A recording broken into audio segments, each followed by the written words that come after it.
This is a Lego rifle and this is a Lego pistol. Not too bad. Let's take it up a notch. This is a BrickTactical rifle and this is a BrickTactical pistol. Looking pretty nice. Now let's take it up a notch even further. This is an overmolded BrickTactical rifle and this is an overmolded BrickTactical pistol. Today we're going to be talking about overmold. So for those that don't know, BrickTactical is my company. We injection mold all sorts of different accessories for your Lego minifigures. Everything from rocket launchers, lightsabers, pistols, grenades, machine guns, all sorts of cool stuff for your military sci-fi minifigures. So these are all injection molded. That's a process where you take hot liquid plastic, inject it into an injection mold with a big machine under a lot of pressure and tonnage, and then you come out with these finished products that look amazing. They're very high quality and they're one solid piece. It's not 3D printing. That's a common misconception. So what I just showed you were some older Lego weapons, nothing too crazy here, but I wanted to show you guys a good comparison of what I have to offer, which is better quality weapons that look more accurate to real life items. And then also,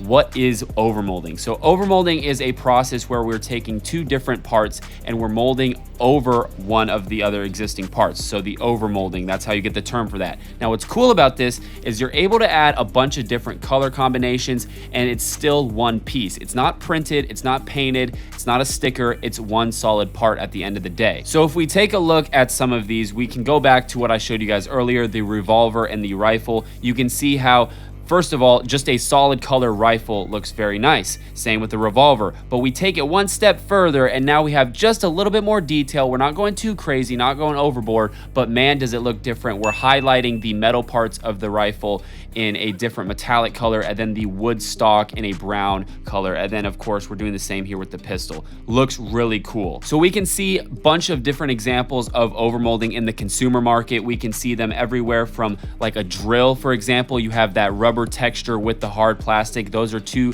separate plastics molded together to give it not only a color difference, but also that has a function to it where you have a little bit of grip to it. Same with a toothbrush. I always talk about this. You have a hard plastic and then a softer rubbery plastic. Those are two plastics overmolded together to make a single part. Now what's cool about this in Lego is they're a lot smaller parts. They're a lot harder to deal with and they do get expensive, but like I talked about earlier, the detail is amazing. If we take a look at some of my RPGs here, this is one of my favorites where we're taking a gunmetal or metallic gold or metallic silver base and then we're overmolding that reddish brown to give it that wood stock look.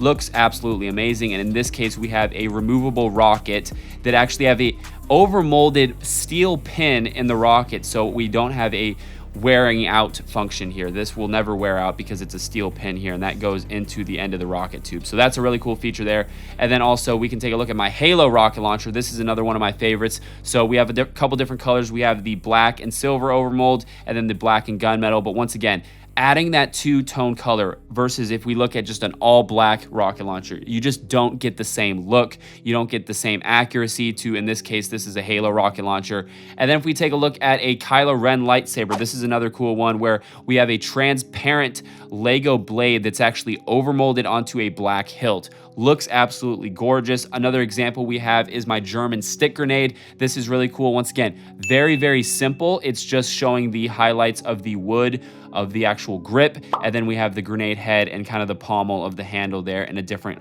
metallic silver color. Another good example, I've shown this off before. This is probably one of my favorites. This is actually a triple overmold, so that's 3 overmolds in one part here. This is the little cigarette I sell for your World War II dioramas, and so you can have your soldiers smoking cigarettes. Don't endorse smoking, but minifigures got to be historically accurate. So we have a tan, then we have a white, and then we have a transparent bright orange. So very cool there. And then a couple other examples. We've got some simpler ones, like this is just a energy sword from Halo. It's just a very simple overmold. We just have the transparent light blue, and then we have the silver handle. Once again, they look great just in the solid colors, as you can see here, but just adding a little bit of color just really makes it different, and it really makes it come alive. And so I really like overmolding. It is, like I said, an expensive process because you do have to manually mold. Let's say if we're doing these AKs that I'm showing off here, we have to mold this black piece first, first. Then we have to take that out, put it in a separate mold, and then we have to mold the brown. And then normally there's a little bit of cutting and trimming with an X-Acto knife just to make sure everything looks nice at the end product when we're cutting them off the sprue. So there's a lot more time involved in this, but man, does it look good. You can see some of these AKs are pretty wacky. We've got a transparent one here with a yellow stock. That's in my personal collection there, and then all sorts of other color ones. Then another one we got here is another triple overmold. This is the gravity hammer from Halo. Got a couple different versions of that. So this one's really cool. It's kind of a natural, I guess you would call it a frost white with the, once again, wood grip overmold, and then the actual hammer head of the gravity hammer is in gunmetal. We also have that in silver, brown, and black here. Once again, adding this color is so cool to me, and it allows us to do so much, you know, different color combos than just the solid colors. And then what's nice is, like I said, you don't have to paint it, you don't have to do anything crazy, and it's just consumer ready. It's not gonna scratch off. For example, if we go back to this revolver, you can clip this in and out of a minifigure's hand all day long, and it's just not scratching off because it's a solid piece of plastic, that brown is. But if you took a silver revolver and painted that grip reddish brown, you have a very high chance of it scratching off over time. So this is super durable.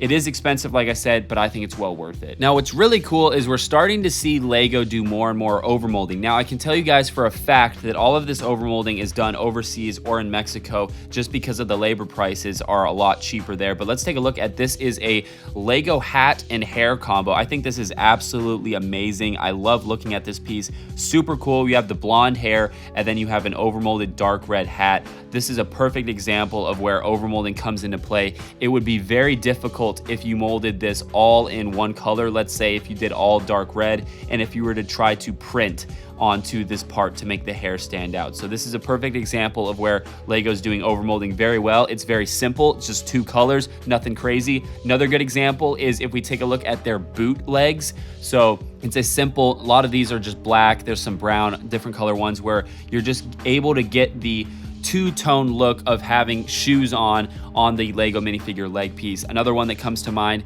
is some of the different like Stormtrooper helmets. The newer one, I believe, is just a simple black and white overmold. So once again, that's a very simple way Lego can also save. I don't know if they're gonna save costs per se on printing versus overmolding, but I think one way Lego looks at this is if it's the same price to overmold versus print, they much rather overmold, because printing, there's more setup time required in regards to, you know, actually setting up the pad printing machines. But also from a safety perspective, they much rather sell a solid plastic part than a printed plastic part, because if a kid, let's say, puts it in his mouth, there is a chance the ink can come off, and they much rather avoid that, I'm sure, and just do overmolded parts. So if there's no cost difference, I'm sure Lego's going to start doing more overmolding, especially since they're understanding it more. But this is somewhat recent. I would say in the past 5 years, Lego really started doing more overmolding. So I hope this explains what overmolding is, the benefits of it. I think it's a really cool technique, and I'm starting to do more and more of it. A lot of my newer products are starting to feature this, and I've got some really old ones like the AKs that